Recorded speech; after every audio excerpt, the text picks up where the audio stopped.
Hi friends online study ज्ञान को स्वागत करुच्ची। आज आम भूगोल कृषि पाठ जोटा अच्छी FE3 प्रथम पाठ और SE2 एग्जाम अंतर्भुक्त। तो तार 75 टी क्वेश्चन आम कलेक्शन करूँ जोटा कि 149 डे अच्छी। तो ताको आम पार्ट 2 रे करूँ बलका जिते रही। तो यही पार्ट 1 रे आम 1 रू 75 तक आम जहाँ कलेक्शन कर बीट क्वेश्चन गुड़ाक मल्टीपल चॉइस क्वेश्चन ता क्वेश्चन और आंसर मु कही रखुची। तो आपण मैंने आम चैनल को सब्सक्राइब करनी आगू आगू एपरी आम वीडियो गुड़ाक छाड़ू। तो प्रथम नंबर हूँ निम्नलिखित मध्य क्यों कृषि पद्धति पुरातन कृषि पद्धति अटे। तो ए अच्छी स्थानांतरित कृषि, वाणिज्यिक कृषि, प्रयोजन भित्तिक कृषि, सघन कृषि। तो ये आंसर टी हम प्रयोजनिक भित्तिक कृषि। द्वितीय नंबर निम्नोक्त मध्य कें कृषि पद्धति नाममात्र चाषी एवं क्षुद्र चाषी मान मध्य आदृत होता है। तो यार चारोटी ऑप्शन होची प्रयोजनिक भित्तिक कृषि, सघन कृषि, वाणिज्यिक कृषि, स्थानांतरित कृषि। तो यह भी आंसर हम प्रयोजनिक भित्तिक कृषि। तृतीय नंबर आसाम, मेघालय, मिजोराम और नागालैंड रे स्थानांतरित कृषि को कौन कहुए। ऑप्शन होची पोडू, झुम, कुमुरी, मिल्पा। तो आंसर टी हम झुम। बी नंबर 4 नंबर क्वेश्चन खरीफ और रबी ऋतुर मध्यवर्ती ग्रीष्म मासरे थिबा स्वल्पकालीन कृषि ऋतुर नाम कौन। ए रही बेद, येत, येत, लेत। तो आंसर टी हम येत जोटा कि सी अच्छी। 5 नंबर क्वेश्चन निम्नोक्त मध्य क्यों अंचल गहम चाष उपयोगी। ए हूँ ग्रीष्ममंडलीय अंचल, बी हूँ नातिशीतोष्ण अंचल, सी हूँ क्रांतीय अंचल एवं डी हूँ तुंद्रा अंचल। तो आंसर टी हम नातिशीतोष्ण अंचल। 6 नंबर गहम प्रधानतः क्यों जलवायु रे बढ़ी पारे। ए हूँ उष्म जलवायु, समशीतोष्ण जलवायु, शीतल जलवायु, आर्द्र जलवायु। तो आंसर टी हम शीतल जलवायु सी। निम्नोक्त मध्य क्यों माटी राशि चाष उपयुक्त नुहे। ए है लोहित, बी कृष्ण, सी बालिया, डी पीत। आंसर टी हम पीत बा पीत मृत्तिका। 8 नंबर क्योंटी एक दाली जातीय फसल नुहे। मसूर, बुट, राशि, मटर। आंसर टी हम राशि। 9 नंबर निम्नोक्त मध्य क्योंटी एक तैलबीज नुहे। सोयाबीन, जड़ा, कपा मंजी, राशि। आंसर हम राशि।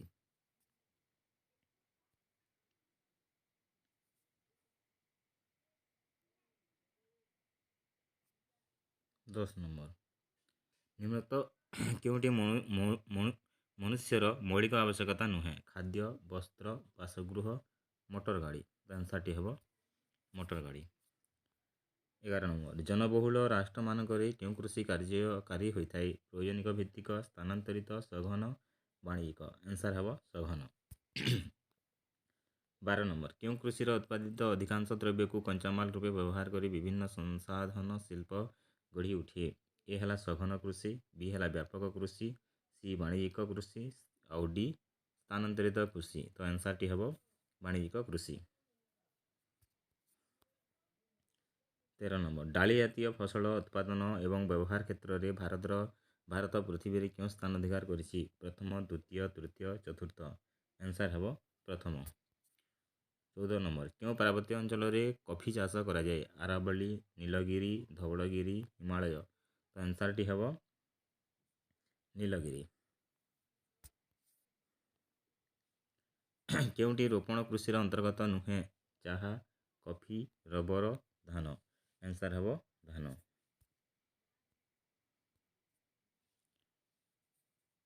क्योंटी वाणिज्यिक कृषि अंतर्भुक्त नुहे। 16 नंबर क्योंटी वाणिज्यिक कृषि अंतर्भुक्त नुहे। सेव, मांडिया, कमला, अंगूर। आंसर टी हम मांडिया। भारत रे वर्षक मध्य केतोटी मुख्य कृषि ऋतु अनुभूत हुए। 3, 4, 5, 6। आंसर टी हम 3। क्योंटी खरीफ ऋतुर शस्य नुहे। धान, आखु, झोट, काकुड़ी। तो आंसर टी हम काकुड़ी। କେଉଁ ଶସ୍ୟକୁ ଖରିଫ ଋତୁର ମୁଖ୍ୟ ଉତ୍ପାଦିତ ଦ୍ରବ୍ୟ ରୂପେ ବିବେଚନା କରାଯାଏ? ଜଡ଼ା, କପା, ଧାନ, ମକା। ଆନ୍ସର୍ଟି ହେବ ଧାନ।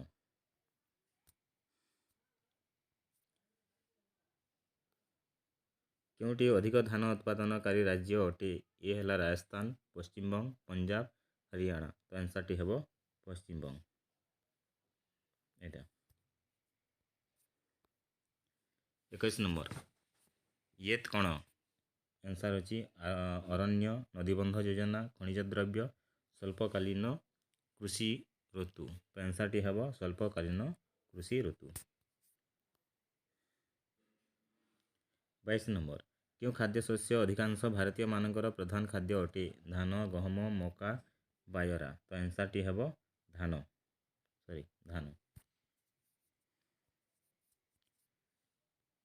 କେଉଁ ଦେଶ ଧାନ ଉତ୍ପାଦନରେ ପୃଥିବୀରେ ପ୍ରଥମ ସ୍ଥାନ ଅଧିକାର କରିଛି? ପାକିସ୍ତାନ, ଜାପାନ, ଚୀନ, ଯୁକ୍ତରାଷ୍ଟ୍ର, ଆମେରିକା। ତ ଆନ୍ସର୍ଟି ହେବ ଚୀନ। କେତେ ଡିଗ୍ରୀ ସେଲସିୟସ୍ ତାପମାତ୍ରା ଧାନ ଚାଷ ପାଇଁ ଅନୁକୂଳ ଅଟେ? 20 ଡିଗ୍ରୀ ସେଲସିୟସ୍, 25, 30 ଡିଗ୍ରୀ, 35 ଡିଗ୍ରୀ। ତ ଆନ୍ସର୍ଟି ହେବ 25 ଡିଗ୍ରୀ। ଧାନ ଚାଷ ପାଇଁ ପ୍ରାୟ କେତେ ସେଣ୍ଟିମିଟର ବୃଷ୍ଟିପାତ ଆବଶ୍ୟକ ହୋଇଥାଏ? 50ରୁ 75, 75ରୁ 100, 100ରୁ 200। କେଉଁଟି ନୁହେଁ? ତ ଆନ୍ସର୍ଟି ହେବ 100ରୁ 200। ଧାନ ଚାଷ ପାଇଁ କେତେ ଭାଗ ଆର୍ଦ୍ରତା ଆବଶ୍ୟକ ହୋଇଥାଏ? 50 ଭାଗ, 60 ଭାଗ, 70 ଭାଗ, 80 ଭାଗ। ତ ଆନ୍ସର୍ଟି ହେବ 80 ଭାଗ। କେଉଁଟି ଭାରତର ଦ୍ୱିତୀୟ ସର୍ବାଧିକ ଚାଷ କରାଯାଉଥିବା ଶସ୍ୟ ଅଟେ? ଧାନ, ଗହମ, ବାଜରା, ମକା। ତ ଆନ୍ସର୍ଟି ହେବ ଗହମ। ଗହମ କେଉଁ ଋତୁରେ ଚାଷ କରାଯାଇଥାଏ? ଖରିଫ, ଶୀତ, ରବି, ଜିଏଦ୍। ତ ଆନ୍ସର୍ଟି ହେବ ରବି। ଗହମ ଚାଷ ପାଇଁ ବାର୍ଷିକ ପ୍ରାୟ କେତେ ସେଣ୍ଟିମିଟର ବୃଷ୍ଟିପାତ ଆବଶ୍ୟକ ହୋଇଥାଏ? 30ରୁ 35, 40ରୁ 45, 45ରୁ 50, 50ରୁ 75। ତ ଆନ୍ସର୍ଟି ହେବ 50ରୁ 75 ସେଣ୍ଟିମିଟର। ଦେଶର ପ୍ରାୟ କେତେ ଭାଗ ଜମିରେ ଗହମ ଚାଷ ହୁଏ? 1/4, 1/5, 1/6, 1/7। ତ ଆନ୍ସର୍ଟି ହେବ 1/6। କେଉଁ ରାଜ୍ୟରେ ଅଧିକ ଗହମ ଚାଷ କରାଯାଏ? ଉତ୍ତରପ୍ରଦେଶ, ତାମିଲନାଡ଼ୁ, ରାଜସ୍ଥାନ, ପଞ୍ଜାବ। ଆନ୍ସର୍ଟି ହେବ ଉତ୍ତରପ୍ରଦେଶ। A number. ଦାକ୍ଷିଣାତ୍ୟ ମାଳଭୂମିର କେଉଁ ମୃତ୍ତିକା ଅଞ୍ଚଳରେ ଗହମ ଚାଷ ଅଧିକ କରାଯାଇଥାଏ? ପଟୁ, କୃଷ୍ଣ, ଲୋହିତ, ପାର୍ବତ୍ୟ। ଆନ୍ସର୍ଟି ହେବ କୃଷ୍ଣ। କେଉଁଟି ଦାନାଦାର ଶସ୍ୟ ନୁହେଁ? ଯଅ, ବାଜରା, କପା, ରାଶି। ତ ଆନ୍ସର୍ଟି ହେବ କପା। କେଉଁଟି ଭାରତର ତୃତୀୟ ମୁଖ୍ୟ ଶସ୍ୟ ଅଟେ? ଆନ୍ସର୍ ଅଛି ବାଜରା, ଯଅ, ଗହମ, ମକା। ତ ଆନ୍ସର୍ଟି ହେବ ଯଅ। 35 ନମ୍ବର। କେଉଁ ରାଜ୍ୟରେ ସର୍ବାଧିକ ବାଜରା ଉତ୍ପାଦିତ ହୋଇଥାଏ? ଆନ୍ସର୍ ହେବ ରାଜସ୍ଥାନ, ମେଘାଳୟ, ଆସାମ, ସିକିମ୍। ତ ଆନ୍ସର୍ଟି ହେଉଛି ରାଜସ୍ଥାନ।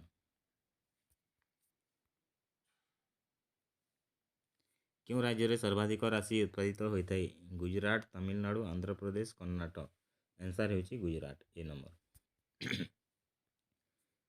37 ନମ୍ବର। କେଉଁ ଶସ୍ୟଟି ସାଧାରଣତଃ ଗୋଖାଦ୍ୟ ରୂପେ ବ୍ୟବହାର କରାଯାଏ? ଗହମ, ଯଅ, ବାଜରା, ମକା। ଆନ୍ସର୍ଟି ହେଉଛି ମକା। ଭାରତର ମୋଟ ଜନସଂଖ୍ୟାର ପ୍ରାୟ କେତେ ଭାଗ ଲୋକ କୃଷି କାର୍ଯ୍ୟରେ ନିୟୋଜିତ? 1/3, 2/3, 1/4, 2/5। ଆନ୍ସର୍ଟି ହେଉଛି 2/3। ବି ନମ୍ବର। ଭୂମିକୁ କର୍ଷଣ କରି ସେଥିରେ ବିଭିନ୍ନ ଶସ୍ୟ ଉତ୍ପାଦନ କରିବାକୁ କ'ଣ କୁହାଯାଏ? ଖନନ, ରୋପଣ, କୃଷି ଉତ୍ପାଦନ। ତ ଆନ୍ସର୍ଟି ହେବ କୃଷି। ଦେଶର ସମୁଦାୟ ଭୂମିର ଶତକଡ଼ା କେତେ ଭାଗରୁ ଅଧିକ ଭୂମି କୃଷି ପାଇଁ ବ୍ୟବହୃତ ହେଉଛି? 40 ଭାଗ, 50 ଭାଗ, 52, 54। ତ ଆନ୍ସର୍ଟି ହେଉଛି 46। କେଉଁଟି କୃଷି କାର୍ଯ୍ୟର ଅନ୍ତର୍ଗତ ନୁହେଁ? ମତ୍ସ୍ୟ ପାଳନ, ମହୁମାଛି ପାଳନ, ଚିଙ୍ଗୁଡ଼ି ଚାଷ, କୋଇଲା ଉତ୍ତୋଳନ। ତ ଆନ୍ସର୍ଟି ହେବ କୋଇଲା ଉତ୍ତୋଳନ। ପଞ୍ଜାବର ସମୁଦାୟ ଭୂମିର କେତେ ଭାଗ କୃଷି ଭୂମି ଅଟେ? 83.2, 84.2, 85.2, 86.2। तो आंसरଟି ହେବ 84.2। କେଉଁ ରାଜ୍ୟରେ ସବୁଠାରୁ କମ୍ କୃଷିଭୂମି ରହିଛି? ଅରୁଣାଚଳ ପ୍ରଦେଶ, ହିମାଚଳ ପ୍ରଦେଶ, ଓଡ଼ିଶା, ଜାମ୍ମୁ କାଶ୍ମୀର। ତ ଆନ୍ସରଟି ହେବ ଅରୁଣାଚଳ ପ୍ରଦେଶ। ଅରୁଣାଚଳ ପ୍ରଦେଶର ସମୁଦାୟ ଭୂମିର କେତେ ଭାଗ କୃଷିଭୂମି ଅଟେ? 1.2, 2.3, 3.4, 4.5। ତ ଆନ୍ସରଟି ହେବ 3.4। କେଉଁଟି ଆମ ଦେଶରେ କୃଷି ଉତ୍ପାଦନ କମ୍ ହେବାର କାରଣ ନୁହେଁ? ଅନିଶ୍ଚିତ ବୃଷ୍ଟିପାତ, ଜନସଂଖ୍ୟା ବୃଦ୍ଧି, ବିଖଣ୍ଡିତ ଚାଷଭୂମି, ତ୍ରୁଟିପୂର୍ଣ୍ଣ ବିକ୍ରୟ ବ୍ୟବସ୍ଥା। ତ ଆନ୍ସରଟି ହେବ ଜନସଂଖ୍ୟା ବୃଦ୍ଧି। ନିମ୍ନୋକ୍ତ କେଉଁ କୃଷି ପାରମ୍ପରିକ ଉପାୟରେ କରାଯାଏ? ବୈଜ୍ଞାନିକ ଭିତ୍ତିକ କୃଷି, ସ୍ଥାନାନ୍ତରିତ କୃଷି, ସଘନ କୃଷି, ବାଣିଜ୍ୟିକ କୃଷି। ତ ଆନ୍ସରଟି ହେବ ବୈଜ୍ଞାନିକ ଭିତ୍ତିକ କୃଷି। ଅଧିକ ବୃଷ୍ଟିପାତ ଅଞ୍ଚଳରେ କେଉଁ ପ୍ରକାରର କୃଷି କାର୍ଯ୍ୟ କରାଯାଏ? ପୋଡ଼ୁ ଚାଷ, ରୋପଣ କୃଷି, ଆର୍ଦ୍ର କୃଷି, ଶୁଷ୍କ କୃଷି। ତ ଆନ୍ସରଟି ହେବ ଆର୍ଦ୍ର କୃଷି। କେଉଁଟି ଶୁଷ୍କ କୃଷି ଅଞ୍ଚଳର ଫସଲ ନୁହେଁ? ମକା, ବାଜରା, ଧାନ, ତୈଳବୀଜ। ତ ଆନ୍ସରଟି ହେବ ଧାନ। କେଉଁଟି ଆର୍ଦ୍ର କୃଷି ଅଞ୍ଚଳର ଫସଲ ନୁହେଁ? ନଳିତା, ମକା, ଆଖୁ, ଧାନ। ତ ଆନ୍ସରଟି ହେବ ମକା। ଜଙ୍ଗଲକୁ ପୋଡ଼ି ଏହାର ପାଉଁଶରେ ଜମିର ଉର୍ବରତା ବୃଦ୍ଧି କରାଯାଇ ଚାଷ କରିବା ତଥା ଉର୍ବରତା କମିଯିବା ପରେ ସେ ସ୍ଥାନକୁ ପରିତ୍ୟାଗ କରି ଅନ୍ୟତ୍ର ଅଂଶକୁ ପୋଡ଼ି ଚାଷ କରାଯାଉଥିବା କୃଷି କେଉଁ କୃଷିର ଅନ୍ତର୍ଭୁକ୍ତ? ବ୍ୟାପକ କୃଷି, ଶୁଷ୍କ କୃଷି, ସ୍ଥାନାନ୍ତରିତ କୃଷି, ରୋପଣ କୃଷି। ତ ଆନ୍ସରଟି ହେବ ସ୍ଥାନାନ୍ତରିତ କୃଷି। ସ୍ଥାନାନ୍ତରିତ କୃଷିକୁ ଉତ୍ତର ପୂର୍ବ ରାଜ୍ୟରେ କ'ଣ କୁହାଯାଏ? ଝୁମ, ପୋଡ଼ୁ, କୁମରୀ, କୁରୁୱା। ତ ଆନ୍ସରଟି ହେଉଛି ଝୁମ୍। ପଶ୍ଚିମଘାଟ ପର୍ବତାଞ୍ଚଳରେ ସ୍ଥାନାନ୍ତରିତ କୃଷିକୁ କ'ଣ କୁହାଯାଏ? ରୋକା, ମିଲ୍ପା, କୁମରୀ, ଝୁମ୍। ତ ଆନ୍ସରଟି ହେବ କୁମରୀ। ଝାଡ଼ଖଣ୍ଡ ରାଜ୍ୟରେ ସ୍ଥାନାନ୍ତରିତ କୃଷିକୁ କ'ଣ କୁହାଯାଏ? କୁରୁୱା, ଝୁମ୍, ପୋଡ଼ୁ, କୁମରୀ। ତ ଆନ୍ସରଟି ହେବ କୁରୁୱା। ମେକ୍ସିକୋ ଓ କେନ୍ଦ୍ରୀୟ ଆମେରିକାରେ ସ୍ଥାନାନ୍ତରିତ କୃଷିକୁ କ'ଣ କୁହାଯାଏ? ଝୁମ୍, ରୋକା, କୁରୁୱା, ମିଲ୍ପା। ତ ଆନ୍ସରଟି ହେବ ମିଲ୍ପା। ରୋକା କେଉଁ ଦେଶର ସ୍ଥାନାନ୍ତରିତ କୃଷିର ସ୍ଥାନୀୟ ନାମ ଅଟେ? England, Brazil, France, Japan. ତ ଆନ୍ସରଟି ହେବ ବ୍ରାଜିଲ। ଇଣ୍ଡୋନେସିଆ ଓ ଭିଏତନାମରେ ସ୍ଥାନାନ୍ତରିତ କୃଷିକୁ କ'ଣ କୁହାଯାଏ? ମିଲ୍ପା, ରୋକା, ରେ, କୁମରୀ। ତ ଆନ୍ସରଟି ହେବ ରେ। 57 ଚାଷ ଜମିକୁ ପଡ଼ିଆ ନ ରଖି ବର୍ଷରେ 3-4 ପ୍ରକାର ଶସ୍ୟ ଉତ୍ପାଦନ କରାଯାଉଥିବା କୃଷି କେଉଁ କୃଷିର ଅନ୍ତର୍ଗତ? ବୈଜ୍ଞାନିକ ଭିତ୍ତିକ କୃଷି, ସଘନ କୃଷି, ସ୍ଥାନାନ୍ତରିତ କୃଷି, ବାଣିଜ୍ୟିକ କୃଷି। ତ ଆନ୍ସରଟି ହେବ ସଘନ କୃଷି। ଜନସଂଖ୍ୟାର ସ୍ୱଳ୍ପତା ଓ ଅଧିକ ଚାଷ ଜମି ଥିବା ଅଞ୍ଚଳରେ କେଉଁ ପ୍ରକାରର କୃଷି କାର୍ଯ୍ୟ କରାଯାଏ? ବ୍ୟାପକ କୃଷି, ଶୁଷ୍କ କୃଷି, ଆର୍ଦ୍ର କୃଷି, ସଘନ କୃଷି। ଆନ୍ସରଟି ହେବ ବ୍ୟାପକ କୃଷି। ଓଡ଼ିଶାରେ ଧାନ ପ୍ରୟୋଜନ ଭିତ୍ତିକ କୃଷି ହୋଇଥିବା ବେଳେ ପଞ୍ଜାବ ଓ ହରିୟାଣାରେ ଏହା କେଉଁ କୃଷିର ମାନ୍ୟତା ପାଇଛି? ଆନ୍ସରଟି ହେବ ବ୍ୟାପକ, ସ୍ଥାନାନ୍ତରିତ, ସଘନ ବା ବାଣିଜ୍ୟିକ। ତ ଆନ୍ସର ହେବ 59 ହେବ ବାଣିଜ୍ୟିକ କୃଷି। ରୋପଣ କୃଷି କେଉଁ କୃଷି ପ୍ରଣାଳୀର ଅନ୍ତର୍ଭୁକ୍ତ? ସଘନ କୃଷି, ବୈଜ୍ଞାନିକ ଭିତ୍ତିକ କୃଷି, ବାଣିଜ୍ୟିକ କୃଷି, ସ୍ଥାନାନ୍ତରିତ କୃଷି। ତ ଆନ୍ସରଟି ହେବ ବାଣିଜ୍ୟିକ କୃଷି। କେଉଁ ତନ୍ତୁ ଜାତୀୟ ଫସଲ ଏକ କୀଟ ଦ୍ୱାରା ଉତ୍ପାଦନ କରାଯାଏ? କପା, ରେଶମ, ଝୋଟ, ଛଣ। ତ ଆନ୍ସରଟି ହେବ ରେଶମ। କପା ଅମଳ ହେବା ପାଇଁ କେତେ ମାସ ସମୟ ଲାଗିଥାଏ? 3-4 ମାସ, 4-5, 5-6 ବା 6-8। ତ ଆନ୍ସରଟି ହେବ 6-8 ମାସ। ଦାକ୍ଷିଣାତ୍ୟ ମାଳଭୂମି ଅଞ୍ଚଳର କୃଷ୍ଣ କାର୍ପାସ ମୃତ୍ତିକା କେଉଁ ଚାଷ ପାଇଁ ପ୍ରସିଦ୍ଧ? ଚାହା, କଫି, ରବର, କପା। ଆନ୍ସରଟି ହେବ କପା। କେଉଁଟି ଏକ କପା ଉତ୍ପାଦନକାରୀ ରାଜ୍ୟ ନୁହେଁ? ମହାରାଷ୍ଟ୍ର, ଗୁଜରାଟ, ଆସାମ, ମଧ୍ୟପ୍ରଦେଶ। ଆନ୍ସରଟି ହେବ ଆସାମ। କେଉଁଟି ଏକ ଝୋଟ ଉତ୍ପାଦନକାରୀ ରାଜ୍ୟ ନୁହେଁ? ଆନ୍ସର ହେବ ପଶ୍ଚିମବଙ୍ଗ, ବିହାର, ଓଡ଼ିଶା, କେରଳ। ତ ଆନ୍ସରଟି ହେଉଛି କେରଳ। କେଉଁ ଦଶକରେ ଭାରତ ସରକାର କୃଷି କ୍ଷେତ୍ରରେ ଉନ୍ନତି ପାଇଁ ବିଭିନ୍ନ ପ୍ରକାର ପରିବର୍ତ୍ତନ ଆଣିଛନ୍ତି?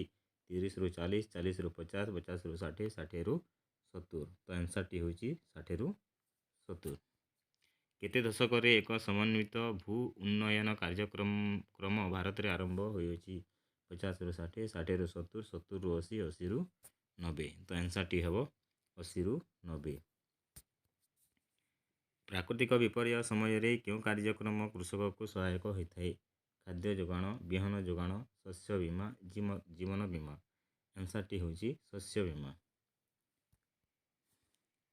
2001 ମସିହାର ପରିସଂଖ୍ୟାନ ଅନୁଯାୟୀ ଭାରତରେ କାର୍ଯ୍ୟରତ ଶ୍ରମିକମାନଙ୍କ ମଧ୍ୟରୁ ଶତକଡ଼ା କେତେ ଭାଗ ଶ୍ରମିକ କୃଷି କ୍ଷେତ୍ରରେ ନିୟୋଜିତ ଅଛନ୍ତି? ବା 60, 61, 65, 63। ଆନ୍ସର୍ଟି ହେବ 63।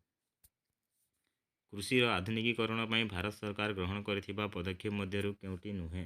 ସାଧାରଣ ବଣ୍ଟନ ବ୍ୟବସ୍ଥା, କୃଷି ଗବେଷଣା ପରିଷଦ ପ୍ରତିଷ୍ଠା, ଉଦ୍ୟାନ କୃଷି ଉନ୍ନୟନ କାର୍ଯ୍ୟକ୍ରମ, ପାଣିପାଗର ପୁନର୍ଅନୁମାନ। ତ ଆନ୍ସର୍ଟି ହେବ ସାଧାରଣ ବଣ୍ଟନ ବ୍ୟବସ୍ଥା। ଖାଦ୍ୟ ସୁରକ୍ଷା ଆଇନ କେଉଁ ଦୁଇଟି ମୁଖ୍ୟ ବ୍ୟବସ୍ଥା ଉପରେ ନିର୍ଭରଶୀଳ? ଗ୍ରାମ୍ୟ ବ୍ୟାଙ୍କ ଓ ସବୁଜ ବିପ୍ଳବ, ସମବାୟ ସଂସ୍ଥା ଓ ଶ୍ୱେତ ବିପ୍ଳବ, ଯଥେଷ୍ଟ ଖାଦ୍ୟ ଶସ୍ୟ ଗ୍ରହଣ ଓ ସାଧାରଣ ବଣ୍ଟନ ବ୍ୟବସ୍ଥା। କେଉଁଟି ନୁହେଁ? ଆନ୍ସର୍ଟି ହେବ ଯଥେଷ୍ଟ ଖାଦ୍ୟ ଶସ୍ୟ ଗ୍ରହଣ ଓ ସାଧାରଣ ବଣ୍ଟନ ବ୍ୟବସ୍ଥା। ଭାରତରେ ଖାଦ୍ୟ ଶସ୍ୟ ବିତରଣ କେଉଁ ବ୍ୟବସ୍ଥା ମାଧ୍ୟମରେ ସମାହିତ ହୋଇଥାଏ?